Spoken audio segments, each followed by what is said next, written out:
Good morning and welcome back, tea drinking pussies of Britain and anyone else across the world who is joining us.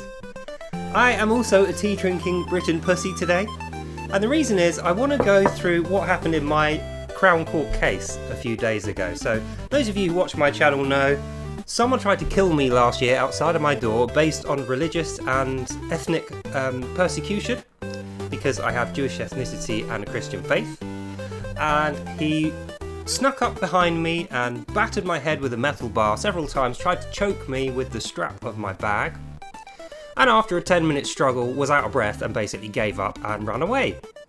So I obviously reported this to the police. I didn't offer any resistance to him past defending myself. I did suffer some bad injuries, and then months later we ended up in a criminal Crown Court in front of a judge and a jury. That was yesterday. But at the very last minute, he saw me about to give my evidence, and he admitted everything. So the trial never went ahead. So I never got my day in court, effectively. I never got to give my side of the story. He got to give his in front of a judge. But because he then cowardly admitted to half of a crime, I agreed to do the plea bargain. So instead of what he should have been charged with, attempted murder, he admitted grievous bodily harm and some other minor things. So effectively, what he is going to end up with is between 4 and 10 years of a prison sentence, which sounds kind of good. That's exactly what I would have been happy with. But the likelihood is, because he admitted it, and he had a false witness who he paid or arranged somehow to just lie on his behalf, the weapon is discounted. So that means suspended sentence. In effect, he's not going to be punished that heavily. He's going to have a fine. He's going to do some community service. And I was extremely angry yesterday when I came back. But now that I've had a chance to think about it, with my cup of tea being emotional, I've come to the conclusion that if God has showed him mercy through the corrupt human courts, which is what that was, the way I showed him mercy when he attacked me and declined to batter his head in when he was out of breath and virtually being sick from tiredness, I was fine apart from I had a head wound. I showed him mercy. Now the courts have showed him mercy. And you might think, that's unjust, you should be angry. But I have to keep in mind, I am no better than him. Even though his behaviour has been abysmal, and the way his life has been lived so far has been very bad, criminal, sinful, whatever else, there was a time when I was not much better. Now, I was never violent. I certainly didn't lie and drag other people down into my lies the way he has done. But nonetheless, I was cleared of my sins through my experience with God. But he hasn't had that. So I have a blessing he doesn't have. And God showed him mercy the same way that I was shown mercy. My mercy was bigger than his. I was blessed by God. I physically met Jesus and I was saved. He hasn't had that. Now, he hasn't prayed for it, he hasn't searched for it, so he hasn't had it, but he might. My point is this: redemption is not something which you can barter for. You can't win favour with God by being good. That's what I'm saying. He's been a shit, and I used to be less of a shit, and now I'm good and he's not good. But that doesn't mean we have equal levels of salvation offered to us by the Lord. We don't. We get the same salvation. If I was to give £100,000 to charity and heal the blind, I still don't get any more salvation than he's going to get. And that is fair. So, when it comes to human courts, judges, they're not very fair. The court system, the legal system is a failure. It doesn't really work as intended. But justice doesn't come from people or the courts, and salvation doesn't come through the courts either. So, for him to get justice equal to what I got, that is what we saw, because he's not happy either. Neither of us are. He thinks he should be allowed to get away with the things that he did because there are some circumstances under which you can break the law. That's what he believes. And the circumstance under which he believes he can break the law is being abused as a child, let down terribly by your own mother and her many male visitors, which changes the course of your life and ruins your childhood. That's what happened to him, I suspect. So he has suffered already. He has suffered tremendously already.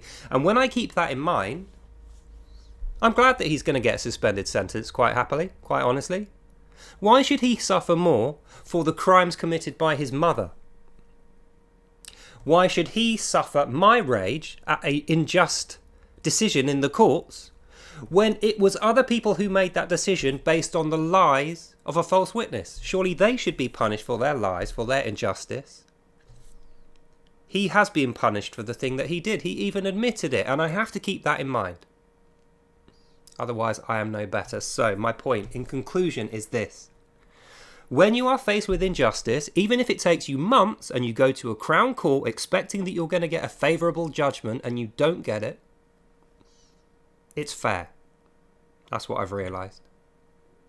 God is fair to us all. So he got his 6 to 10 or 4 to 10 years suspended sentence. That's neither here nor there. His suffering continues. His mother is still his mother. His friends are still his friends. His life is still his life, and he will suffer through it until he goes to God. I don't have to suffer like that. Maybe that's why he was so envious of me in the first place, of being a Jewish Christian. You know, ethnically Jewish, religiously Christian. He saw that as a horrible evil. And somehow this was an offence to him.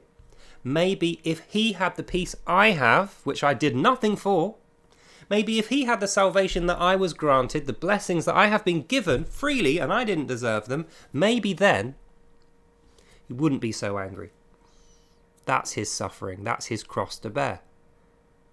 When I look at it like that, how can I not look on him as a brother? How can I not show him the love that I was shown when I didn't deserve it, when I was angry, when I was sinful and unjust?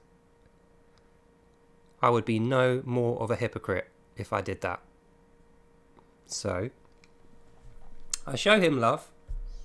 And though I didn't get the opportunity in the court because he admitted to the crime and the trial never went ahead, the one reason I went there was to look him in the eyes and say, whatever the court punishes you with, I will accept. And after you have served the terms of your punishment, I will forgive you. And I will treat you like anyone else, as a brother. Because you and I are not so different. And that's the end of this video. Salvation, reconciliation, justice, and mercy, they all come from a higher place. We can't achieve those things on our own. Not even with a judge, a barrister, an expensive Muslim lawyer, and a court full of people. They're just trinkets. Real salvation, real conciliation, real peace comes from within here as a gift we receive from up there. And if we want to receive that gift, we cannot have jealousy over other people who have it. Neither can we have envy and spite on those who do not. For their sins, they will be punished, but not by us. So, that's the end of this video. Hope you enjoyed that and you learned something. God bless you all, including Mr. Nameless man who attacked me and was punished yesterday. I mean what I say, he's 100% forgiven. If I see him in the street past his punishment, I will not hold anything against him.